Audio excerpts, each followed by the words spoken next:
The most common form of a fake ID is a borrowed or stolen ID. The second most common form of a fake ID is the manufactured ID, and the third most common is the altered ID. The passport could be easily one of the most easily forms of identification there are to alter. A passport is valid for 10 years. People change in 10 years. For example, a person gets a passport when they are 17 years old, now they are 22 years old. The person will have changed. Passports have changed. The old style had the lamination over the picture, and you can feel where the picture had been placed. The new one has the picture scanned in and laminated with a hologram over the lamination. This is the same passport that was put on a scanner, and the documentation was changed. Note it reads, "Any age I want to be." When someone uses a passport for ID, simply ask them for a second piece of ID. In fact, anytime you have questions on an ID, the first thing you should ask for is a second piece of ID. That would be anything with their name on it. You would prefer something with their name and photo on it, such as a student ID, an employee ID card, a bank card, etc. One thing should draw a red flag is if when you request a second piece of ID and the guest immediately responds with, "I don't have one." Most people have more than one thing in their wallet with their name on it. There should not be hesitation before they respond. Also, you can ask the passport holder if they are from a foreign country to speak some of the language. Now, let's discuss the military IDs.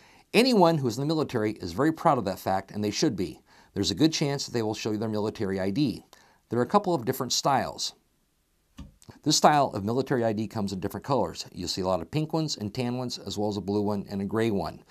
The problem with this ID is that the photo can be hard to see, and this ID gets handed off to younger siblings, friends, or whatnot all the time. The information can be photocopied and then applied to the ID, or a hot iron can be pressed into the ID and it'll pop open so the new information can be placed in, or the back seam can be cut open with an X-Acto knife and the new information placed into the ID. The ID will then be resealed. Well, a telling feature on this ID is this. This ID has been laminated over the top, which gives it one smooth edge and one sharp edge. Run your fingers over both edges. You can also ask a military ID holder this question: what's your last four?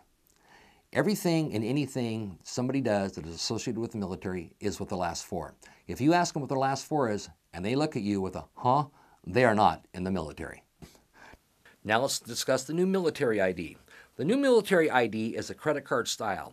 It is fairly thick. It has a color photograph and will have their armed force insignia. It has a smart chip, but it does not have a physical signature.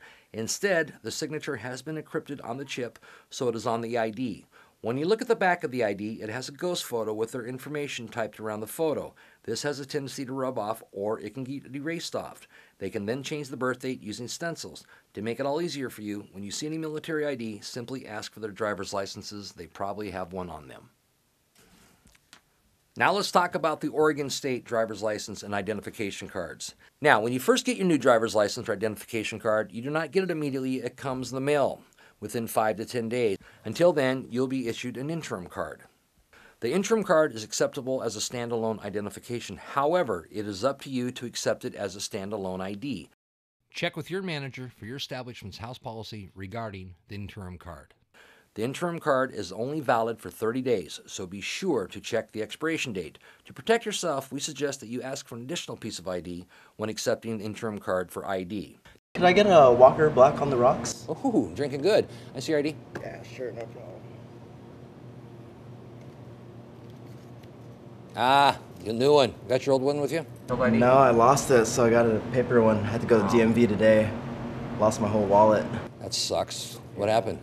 Somebody steal it or you just lose it? Just lost my wallet. Nah, clumsy. Yeah. That sucks.